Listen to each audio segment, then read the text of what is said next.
Hello students. तो आज हम लोग काइनामेटिक्स का अगला लेक्चर लेकर के आए हैं और आज के लेक्चर में हम लोग देखेंगे कि हम लोग काइनामेटिक्स की प्रॉब्लम्स जो है वो कैसे कैलकुलस का यूज़ करके सॉल्व कर सकते हैं। हालांकि कैलकुलस का यूज़ हमने आपको लास्ट लेक्चर से बताया था। ठीक, तो पहले देखते हैं calculus in one dimensional motion, यानी एक पार्टिकल केवल एक एक्सिस पर मूव कर रहा है। अब हम मान लें चाहे वो एक्स एक्सिस पर चल रहा है या वाई एक्सिस पर चल रहा है या जेड एक्सिस पर चल रहा है, तो हम लोग कैसे उसकी वेलोसिटी, डिस्प्लेसमेंट या एक्सलेशन वगैरह निकालते हैं। भाई काइनामेटिक्स में हम लोग यही सब चीज़ें निकालते हैं, वेलोसिटी, एक्सलेशन, ठीक, डिस्प्लेसमेंट, डिस्टेंस। ठीक, तो चलिए देखते हैं हम लोग calculus in one dimensional motion. तो एक अक्ष पर गति में कैलकुलस हम लोग को देखनी है जरा। तो देखिए जरा यहाँ पर हम मान लेते हैं कि एक पार्टिकल जो है, कोई बॉडी जो है वो एक्स एक्सिस के अलावा मूव कर रही है, तो उसका डिस्प्लेसमेंट भी फिर एक्स एक्सिस के लॉन्ग ही होगा। भाई वन डायमेंशनल मोशन मतलब एक ही लाइन पर चलना। तो हमने मान लिया जिस लाइन पर वो चल रही वो एक्स एक्सिस के लॉन्ग चल रही, तो उसका डिस्प्लेसमेंट भी फिर एक्स एक्सिस के लॉन्ग होगा। तो डिस्प्लेसमेंट को मान लीजिए अगर हम एक्स से दिखाएं, तो आप जानते हैं कि डिस्प्लेसमेंट को अगर हम लोग with respect to t differentiate करते हैं तो क्या आ जाता है, वेलोसिटी आ जाती है। तो वेलोसिटी कैसे निकालेंगे, हमने आपको बताया था। वेलोसिटी का मतलब इंस्टेंटेनियस वेलोसिटी, और इंस्टेंटेनियस वेलोसिटी यानी तात्कालिक वेग कैसे निकलता है, डिस्प्लेसमेंट को with respect to t differentiate करने पर तात्कालिक वेग निकल आता है, इंस्टेंटेनियस वेलोसिटी निकल आती है। ठीक, अगर हम लोग वेलोसिटी को with respect to t differentiate कर दें तो आपने पढ़ा ये इंस्टेंटेनियस एक्सेलरेशन होता है, तात्कालिक त्वरण। तात्कालिक त्वरण को ही हम लोग खाली त्वरण भी बोलते हैं, यानी इंस्टेंटेनियस एक्सेलरेशन को ही केवल एक्सेलरेशन भी बोला जाता है। तो अगर हम लोग वेलोसिटी को with respect to t differentiate कर दें तो एक्सेलरेशन निकल आता है। अब यहाँ डी बाई डी टी ऐसे लिख लिया हमने, और वी की ये value D x upon d T अगर हम रख दें, ठीक, तो एक्सेलरेशन क्या है कि वेलोसिटी को with respect to t differentiate करें तो एक्सेलरेशन आएगा, इसको अंदर ले जाइए। या डिस्प्लेसमेंट अगर आपको दिया गया as a function of t, तो डिस्प्लेसमेंट को दो बार with respect to t differentiate कर लो। D two x upon d t square का मतलब डिस्प्लेसमेंट एक्स को दो बार with respect to t differentiate कर लेंगे तो भी एक्सेलरेशन निकल आएगा। ये सब हम लास्ट लेक्चर में भी बता चुके हैं। ठीक, तो अगर हम डिस्प्लेसमेंट को with respect to t differentiate करते हैं तो वेलोसिटी आती है, वेलोसिटी को with respect to t differentiate करते तो इंस्टेंटेनियस एक्सेलरेशन आता है। और यहीं पर अगर v की ये वैल्यू रख दे तो पता लगता है इंस्टेंटेनियस एक्सेलरेशन निकालने का एक तरीका और भी है, तात्कालिक त्वरण निकालने का, वो ये कि हम डिस्प्लेसमेंट को अगर दो बार with respect to t differentiate कर दें तो भी एक्सेलरेशन आ जाएगा। मान लीजिए कि किसी क्वेश्चन में आपको पार्टिकल की जो वेलोसिटी दी गई है वो as a function of displacement दी गई है, यानी इक्वेशन में ये नहीं पता लग रहा कि टाइम के साथ साथ कैसे वेलोसिटी चेंज हो रही है। वेलोसिटी टाइम का फंक्शन नहीं है। अगर वेलोसिटी टाइम का फंक्शन हो तो v को with respect to t differentiate कर लो, एक्सेलरेशन निकल आएगा। लेकिन यहाँ वेलोसिटी जो है वो डिस्टेंस का फंक्शन है, x का फंक्शन है। ठीक, और हमें एक्सेलरेशन निकालना है। तो आप जानते हैं कि एक्सेलरेशन जो होता है वो तो dv अपॉन dt होता है, लेकिन चूंकि इस क्वेश्चन में v जो है वो x का फंक्शन है, मैंने आपको कैलकुलस में ये सिखाया था, ठीक है, कि v जो जिसका फंक्शन होता है उसी के रिस्पेक्ट में डिफ्रेंशिएट होता है। तो v जो है वो x का फंक्शन है, तो ये x के ही रिस्पेक्ट में डिफ्रेंशिएट होगा। तो हम लोग इसको ऐसे लिख लेते हैं फिर dv अपॉन dx, क्योंकि v x के रिस्पेक्ट में डिफ्रेंशिएट होगा। और यहाँ अपॉन में dx ले आए हैं तो dx और अपॉन ये dt, तो इसको ऐसे लिख सकते हैं, v x का फंक्शन है तो x के रिस्पेक्ट में डिफ्रेंशिएट होगा, तो dv बाई dx लिख लिया इसको, और ये dx अपॉन में तो ऊपर dx ले आए और ये dt यहाँ लिख दिया। और dx अपॉन dt हम जानते क्या होता है, वेलोसिटी होती है। तो a इक्वल टू आ जाएगा v dv अपॉन dx। तो कभी भी अगर वेलोसिटी जो है वो डिस्प्लेसमेंट का फंक्शन दिया जाए, टाइम का नहीं, और एक्सेलरेशन निकालना हो तो वहां पर हम ये फॉर्मूला यूज करेंगे, a equal to v dv by dx। Important formula है, ध्यान रखिएगा। ठीक, तो वन डायमेंशनल मोशन में कैलकुलस का यूज करके हम लोग वेलोसिटी, एक्सेलरेशन वगैरह कैसे निकालेंगे ये मैंने आपको बताया। समझ में आ गई होगी बात आपको। ठीक, तो एक दो क्वेश्चन हम लोग ले लेते हैं इसके, जिससे ये बात और क्लियर हो जाए।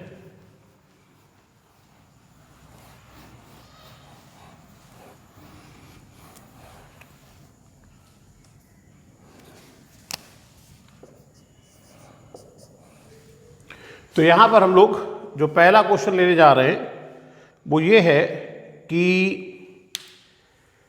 एक पार्टिकल एक्स एक्सिस के अलॉन्ग मूव कर रहा है, ठीक, और जो पार्टिकल एक्स एक्सिस के अलॉन्ग मूव कर रहा है, जो पार्टिकल एक्स एक्सिस के अलॉन्ग मूव कर रहा है उसका टाइम टी के साथ डिस्प्लेसमेंट कैसे चेंज हो रहा है, ये दिया गया है कि पार्टिकल एक एक्स एक्सिस के अलॉन्ग मूव कर रहा है, उसका किसी टाइम टी पर डिस्प्लेसमेंट इस इक्वेशन द्वारा रिप्रेजेंट किया गया है, x equal to 7t square plus 8t plus 3 metre. कह रहा है find the velocity of particle at t equal to 2 second. तो एक पर्टिकुलर टाइम पर उसकी वेलोसिटी पूछ रहा है, तो जब पर्टिकुलर टाइम पर वेलोसिटी पूछता है तो क्या होता है, इंस्टेंटेनियस वेलोसिटी, तात्कालिक वेग होता है, ठीक। तो t इक्वल टू 2 सेकेंड पर हमें इसकी वेलोसिटी निकालनी है, ठीक। एक पर्टिकुलर टाइम पर वेलोसिटी का मतलब इंस्टेंटेनियस वेलोसिटी निकालनी है, और उसका फार्मूला हो जाएगा v equal to dx upon dt। तो dy dt ऑफ x की value 7t square plus 8t plus 3। अब ये देखिए डिस्प्लेसमेंट किसका फंक्शन दिया गया है, टाइम का। इससे हम ये निकाल सकते हैं कि टाइम बदलने के साथ साथ डिस्प्लेसमेंट कैसे चेंज हो रहा है, 1 सेकेंड पे कितना हो जाएगा, 2 सेकेंड पे कितना हो जाएगा। तो यहाँ डिस्प्लेसमेंट टाइम का फंक्शन है, ठीक। तो ये t के रेस्पेक्ट में इसको डिफ्रेंशिएट कर लीजिए। जब इसको अंदर ले जाएंगे ऐसे लिखेंगे dy dt of 7t square dy dt of 8t plus dy dt of 3। तो डिफ्रेंशिएशन तो मैंने आपको सिखाया हुआ है, ठीक। 7 कांस्टेंट आप जानते हैं, कांस्टेंट डिफ्रेंशिएशन से बाहर आ जाएगा, फ्री हो जाएगा dy dt of t square. तो t स्क्वायर का t के रेस्पेक्ट में डिफ्रेंशिएशन क्या होगा, x की पावर n का क्या होता है, n x की पावर n माइनस 1। तो t स्क्वायर का क्या हो जाएगा, 2t की पावर 2 माइनस 1, और 2 माइनस 1 क्या हो जाएगा, 1, पावर 1 लिखी नहीं जाती तो 2t प्लस 8 कांस्टेंट बाहर आ गया, dt बाई dt क्या हो जाएगा, 1 हो जाएगा। कांस्टेंट 3 का डिफ्रेंशिएशन 0 हो जाएगा। तो v इक्वल टू आ गया आपका 14t प्लस 8। ये एक तरह से वेलोसिटी निकालने की इक्वेशन हो गई। इससे आप t की जो वैल्यू रखोगे उस टाइम पर वेलोसिटी निकल आएगी, और हमें कब निकालना है, 2 सेकेंड पर। तो at t equal to 2 second, या t इक्वल टू 2 रखेंगे तो 14 इंटू 2 प्लस 8, तो v इक्वल टू आ जाएगा 28 होगा ये, और 28 में 8 और जोड़ देंगे तो 36 मीटर पर सेकेंड। ये हम लोगों ने इसकी वेलोसिटी निकाल ली। कोई दिक्कत हो बताइए, 36 मीटर पर सेकेंड ये इसकी वेलोसिटी हम लोगों ने निकाल ली। तो जो आपका क्वेश्चन था उसका ये सॉल्यूशन हो गया, ये आपका आंसर आ गया। क्लियर है सभी को? नेक्स्ट क्वेश्चन देखते हैं हम लोग इसमें। अगला क्वेश्चन, तो अगला क्वेश्चन है वो कह रहा है किसी पार्टिकल का डिस्प्लेसमेंट टाइम t पर इस इक्वेशन के हिसाब से डिपेंड कर रहा है। किसी टाइम t पर किसी पार्टिकल का डिस्प्लेसमेंट है x equal to -2/3t square plus 16t plus 2। यहाँ पर x जो है वो मीटर में और t सेकेंड में है। आपसे कह रहा है find the time when its velocity becomes 0। Find the time when its velocity becomes 0, यानी किस समय इसकी वेलोसिटी 0 हो जाएगी। तो किस समय इसकी वेलोसिटी 0 हो जाएगी बताना है अगर आपको, तो पहले आप वेलोसिटी निकालिए इसकी, ठीक। डिस्प्लेसमेंट दिया गया है तो वेलोसिटी कैसे निकलेगी इसकी, डिस्प्लेसमेंट दिया गया है तो इसकी वेलोसिटी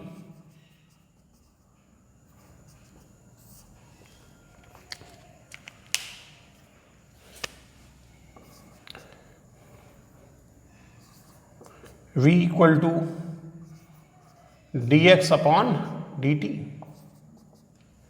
और यहां से d by d t of x की value -2/3t square plus 16t plus 2। अब यहां से -2/3 देखिए, इसको अंदर ले जाएंगे, यहां पे आएगा ये, तो -2/3 तो कांस्टेंट है, ये बाहर आ जाएगा, और d by d t of T square, फिर इसका इसमें मल्टीप्लाई करेंगे, यहाँ आएगा d by d t of 16t, तो 16 तो कांस्टेंट है, और ये हो जाएगा आपका dt upon dt, d by d t of t, और यहाँ पे लाओगे d by d t of 2, तो कांस्टेंट का डिफरेंशिएशन आप जानते ही 0 हो जाता है। v इक्वल टू -2/3 और टी स्क्वायर का डिफ्रेंशिएशन टी के रिस्पेक्ट में क्या हो जाएगा 2t plus dt by dt cancel हो गया, ये 16 ऐसे ही उतार लिया।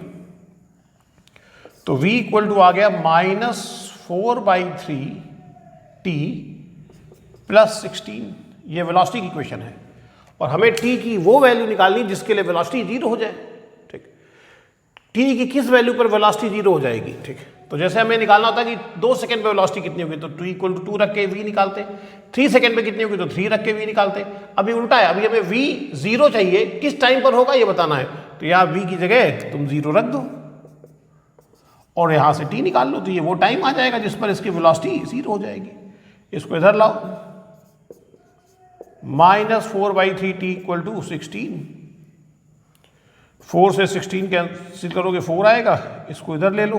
ठीक, ये इधर आके प्लस हो जाएगा, सॉरी, ठीक, इधर लाएंगे प्लस हो जाएगा। अब 3 का इधर मल्टीप्लाई कर दो, t इक्वल टू कितना आ गया 12 सेकेंड।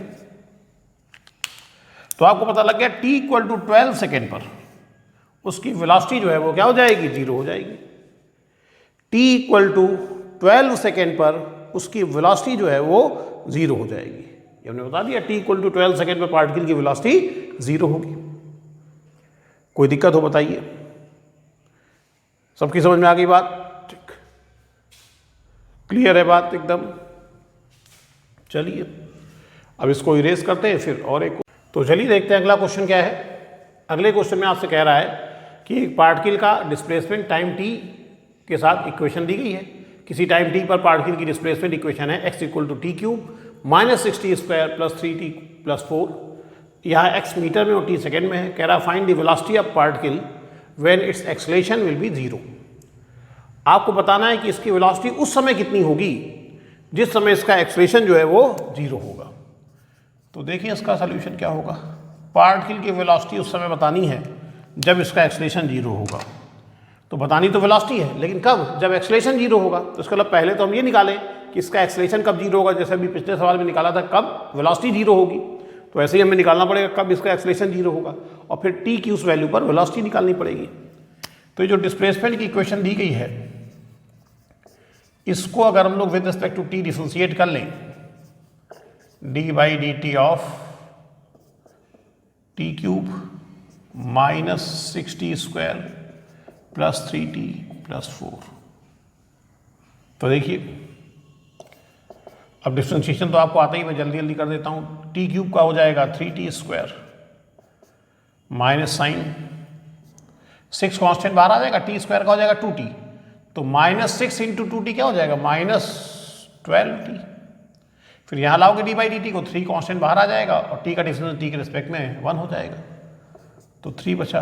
और जब यहाँ लाओगे D by d t of 4, तो 4 कांस्टेंट है, कांस्टेंट का क्या हो जाता है 0। तो इस डी बाई डी टी का तीनों सब में मल्टीप्लाई करो, सबको सॉल्व करोगे, ये आ जाएगा। तो ये वेलोसिटी आ गई। इसको अब इक्वेशन नंबर 1 डाल देते हैं क्योंकि अभी इसकी जरूरत पड़ेगी, क्योंकि हमें वेलोसिटी तो निकालनी है, बस उस टाइम पर निकालनी जब एक्सेलरेशन 0 होगा। ठीक है, तो पहले पता कर ले किस टाइम पर एक्सेलरेशन 0 होगा, टी की वो वैल्यू यहाँ रख देंगे तो वेलोसिटी निकल आएगी। अब वेलोसिटी आ गई, इस इक्वेशन को with respect to t differentiate कर ले, अगर समय के सापेक्ष जिसका अवकलन करें तो इधर होगा डी बाई डी टी, और d v by d t क्या हो जाता है एक्सेलरेशन, या ऐसे लिख दो a equal to d v by d t. तो d by d t of velocity की वैल्यू ये है 3t square -12t plus 3 constant बाहर आ जाएगा, डी बाई डी टी को अंदर ले जाओगे तो d by d t of T square, तो टी स्क्वायर का डिफरेंशिएशन हो जाता है 2t, -12 बाहर आ जाएगा, टी का डिफरेंशिएशन टी के रिस्पेक्ट में D T by d t क्या हो जाएगा 1, और प्लस कांस्टेंट का क्या हो जाएगा 0। तो ये एक्सेलरेशन आ गया 6t -12, ये एक्सेलरेशन की वैल्यू आ गई। जिस टाइम पर एक्सेलरेशन चाहिए वो टाइम यहाँ रख दीजिए, लेकिन यहाँ उल्टा है, हमें ये बताना है कि एक्सेलरेशन कब 0 होगा, t की वो वैल्यू बतानी जिसके लिए a 0 होगा। तो तुम a बराबर 0 रखकर t की वैल्यू निकाल लो। तो जब a 0 रखकर तुम t की वैल्यू निकालोगे तो उससे वो टाइम निकलेगा जब एक्सेलरेशन 0 हो जाएगा। 12 को इधर लाओ तो 6t equal to 12, t equal to आ गया 2 सेकेंड। ये लीजिए, पता लग गया आपको इसका एक्सेलरेशन कब 0 होगा, t इक्वल टू 2 सेकेंड पर। तो बस t इक्वल टू 2 सेकेंड पर वेलोसिटी निकालनी है, तो t की वैल्यू ये वेलोसिटी वाली इक्वेशन में रख दो। तो v इक्वल टू 3, 2 का square -12 into 2 plus 3। 12 minus 24 plus 3, तो v इक्वल टू आ गया 15 माइनस 24, तो v इक्वल टू आ गया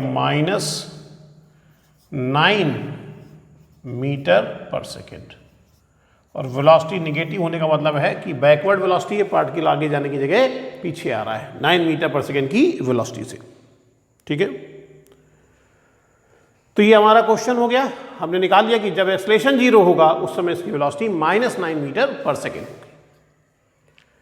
क्लियर है बात सबको? ठीक, तो ये वन डायमेंशनल मोशन में कैलकुलस के यूज पर बेस मैंने कुछ एक क्वेश्चन बताए। ठीक, जिन बच्चों के पास मेरे नोट्स हैं उसमें अगर आपको नोट्स में देखेंगे तो पेज नंबर 7 पर एक कैलकुलस बेस्ड प्रॉब्लम की शीट एक दी गई है, उसमें शुरू के 3 क्वेश्चन यही हैं। तो शीट के 3 क्वेश्चन मैंने बता दिए हैं, बाकी 2-3 आप अपने मन से ट्राई करिए। ठीक है, तो वन डायमेंशनल मोशन में तो कैलकुलस की बात हो गई। अब बात करेंगे हम कैलकुलस इन 3 डायमेंशनल मोशन।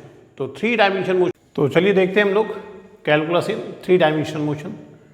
3 डायमेंशनल मोशन यानी एक पार्टिकल जो है, ठीक है, जैसे मान लीजिए ओरिजिन है, यहाँ से ऐसे चला गया, ठीक, थोड़ा सा एक्स एक्सिस के लॉन्ग भी गया, थोड़ा सा वाई एक्सिस के लॉन्ग भी आगे बढ़ा, थोड़ा सा जेड एक्सिस के लॉन्ग भी आगे बढ़ा। ठीक,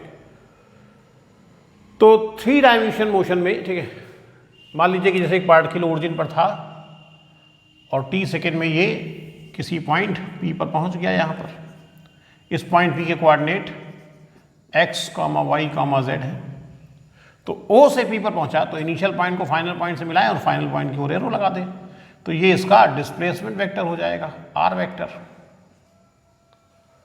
और अगर इस r वेक्टर की मैं आपसे कहूँ वैल्यू लिखिए, तो आपको मैंने वेक्टर चैप्टर में सिखाया था कि अगर किसी वेक्टर के हेड पॉइंट और टेल पॉइंट के कोऑर्डिनेट पता हो, इसके हेड पॉइंट के कोऑर्डिनेट क्या है, x, y, z, और टेल पॉइंट के 0, 0, तो ये r वेक्टर जो होगा कैसे लिखते हैं, कोई वेक्टर हेड पॉइंट के x कोऑर्डिनेट में से टेल पॉइंट का x कोऑर्डिनेट घटाएंगे, i कैप से मल्टीप्लाई करेंगे, प्लस हेड पॉइंट के y कोऑर्डिनेट में से टेल पॉइंट का y कोऑर्डिनेट घटाएंगे, j कैप से मल्टीप्लाई किया, प्लस हेड पॉइंट के z कोऑर्डिनेट में से टेल पॉइंट का z कोऑर्डिनेट घटाएंगे, और टेल पॉइंट जो कि ओरिजिन पर है तो उसके कोऑर्डिनेट तो 0, 0, 0 होंगे।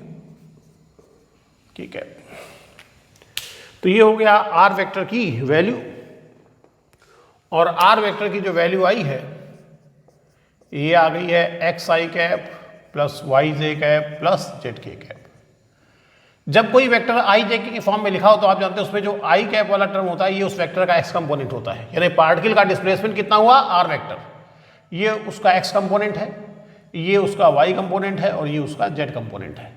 i कैप वाला टर्म वेक्टर का x घटक होता है, ये y घटक होता है, z घटक होता है।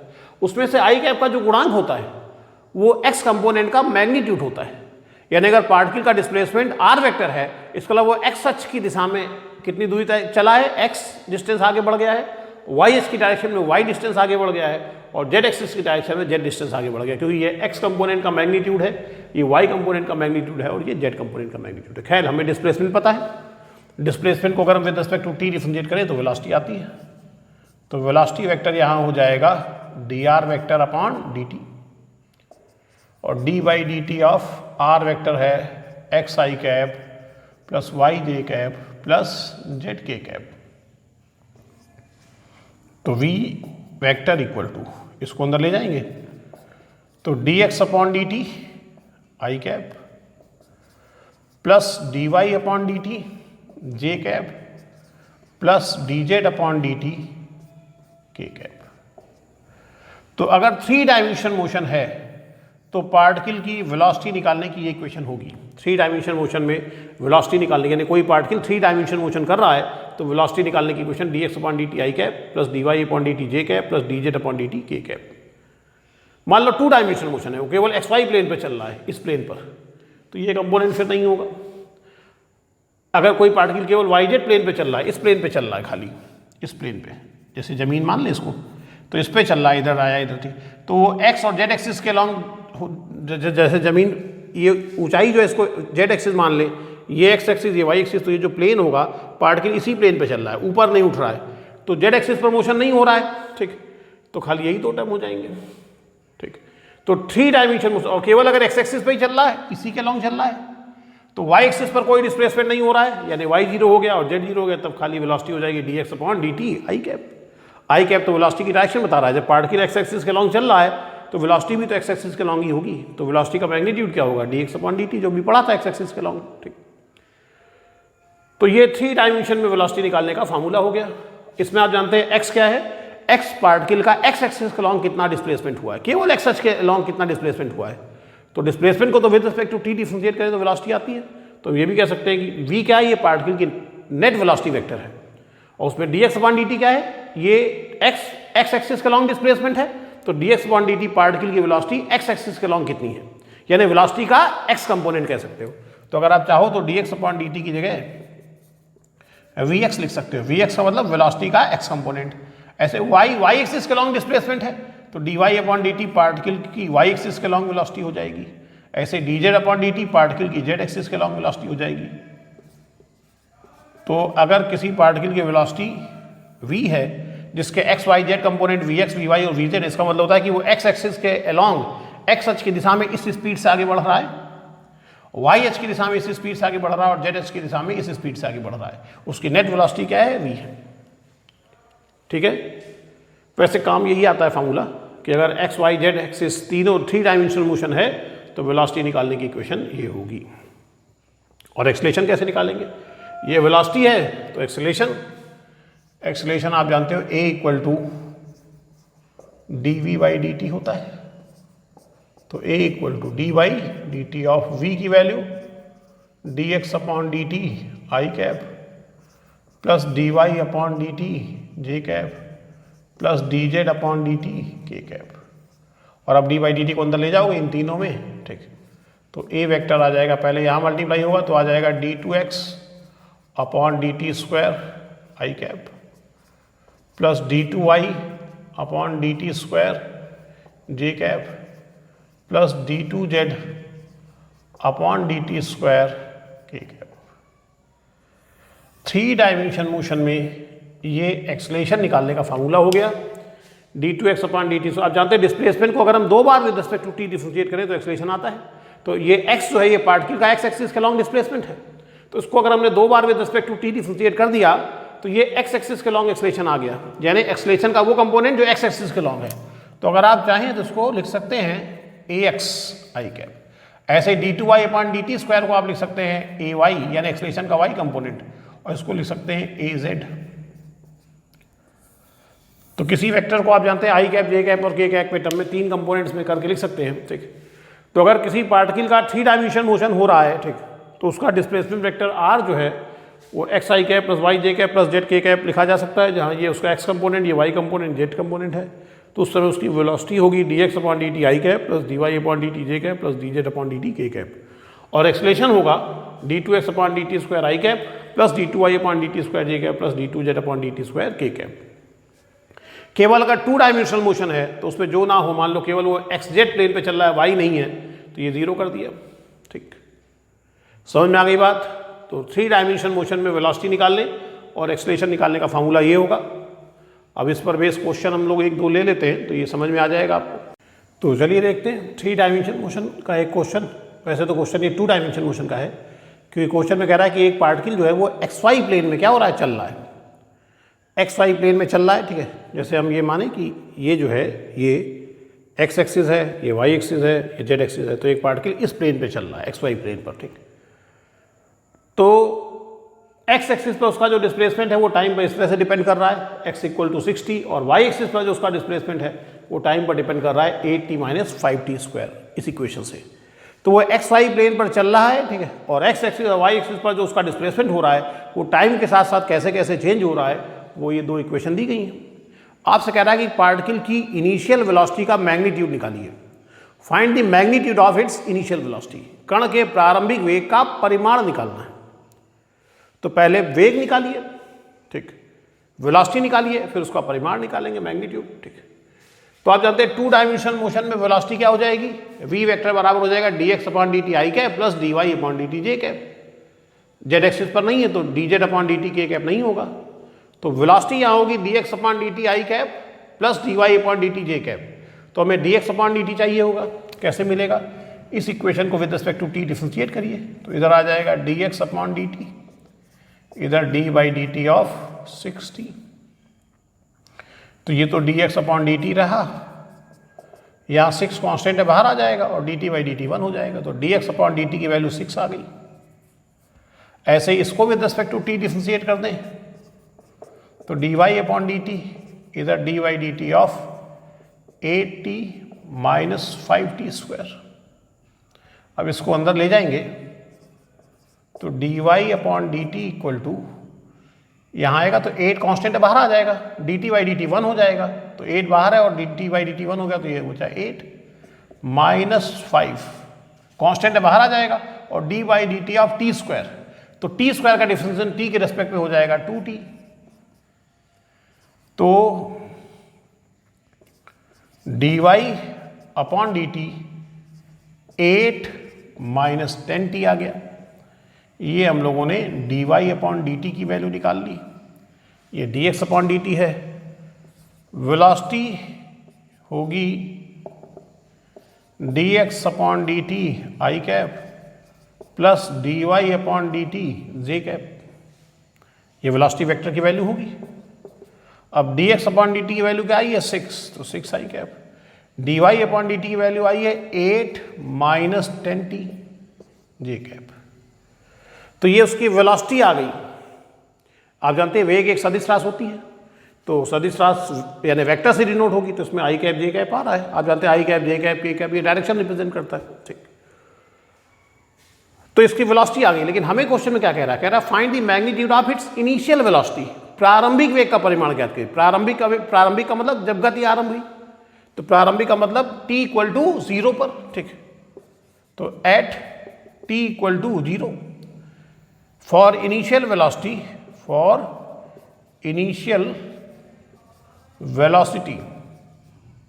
Put t equal to 0। यहाँ पे t इक्वल टू 0 रखे तो इनिशियल वेलोसिटी निकल आएगी। जिस समय गति आरंभ हुई, तो जिस समय गति आरंभ होती है उस समय तो समय हम 0 ही मानते ना, तो t इक्वल टू 0 रख दीजिए, तो इसकी वेलोसिटी आ जाएगी 6 आई कैप, और यहाँ t 0 रखा तो प्लस 8 जे कैप। ये इसकी इनिशियल वेलोसिटी आ गई और हमें इसका मैग्नीट्यूड निकालना है। आप जानते हैं कोई वेक्टर अगर आई जे के फॉर्म में दिया जाए तो उसका मैग्नीट्यूड होता है under root x square plus y square plus z square. Vector पढ़ा है कि अगर वेक्टर ए बराबर है x i cap plus y j cap plus z k cap, तो ए का मैग्नीट्यूड होगा under root x square plus y square plus z square. तो ये velocity vector i cap j cap के form में है, तो उसका जो मैग्नीट्यूड होगा वी वेक्टर का मॉड, ये हो जाएगा under root x square plus y square, x का मतलब आई कैप का कोफिशिएंट यानी गुणांक, 6 square x square plus y square. Y क्या होता है जे कैप का जो कोफिशिएंट है, जे कैप का जो गुणांक है, x square plus y square plus z square. Z क्या होता है के कैप का कोफिशिएंट, वो है नहीं यहाँ पर, तो बस यही हो जाएगा आपका। तो वेलोसिटी का मैग्नीट्यूड आ गया 36 प्लस 64, तो वेलोसिटी का मैग्नीट्यूड आ जाएगा 100 हो जाएगा, ये 100 का रूट 10। तो आपने बता दिया कि उसकी इनिशियल वेलोसिटी का मैग्नीट्यूड जो है कण के प्रारंभिक वेग का परिमाण 10 मीटर पर सेकेंड होगा। वेलोसिटी आप जानते हैं वेक्टर क्वांटिटी होती है, वेक्टर क्वांटिटी में दो चीज़ें होती हैं, मैग्नीट्यूड और डायरेक्शन। तो इसकी इनिशियल वेलोसिटी का मैग्नीट्यूड पूछ रहा था, प्रारंभिक वेग का परिमाण वो आ गया 10 मीटर पर सेकेंड, ठीक है। तो ये काइनेमैटिक्स में हम लोग कैलकुलस का यूज़ कैसे करेंगे उसके कुछ क्वेश्चन हमने बेसिक क्वेश्चन आपको बताए। तो आज का लेक्चर यहीं ख़त्म करते हैं। इसको तैयार करिए अच्छे से, इसको तैयार करिए। काइनेमैटिक्स के बाकी जो लेक्चर हैं उनको भी अच्छे से तैयार करिए, ठीक। विशेष रूप से जब स्ट्रेट लाइन मोशन चालू हुआ है उसके 2 ही 3 लेक्चर हुए, उनको अच्छे से तैयार कर लीजिए। घर पे रहिए, पढ़ाई करते रहिए। Thank you.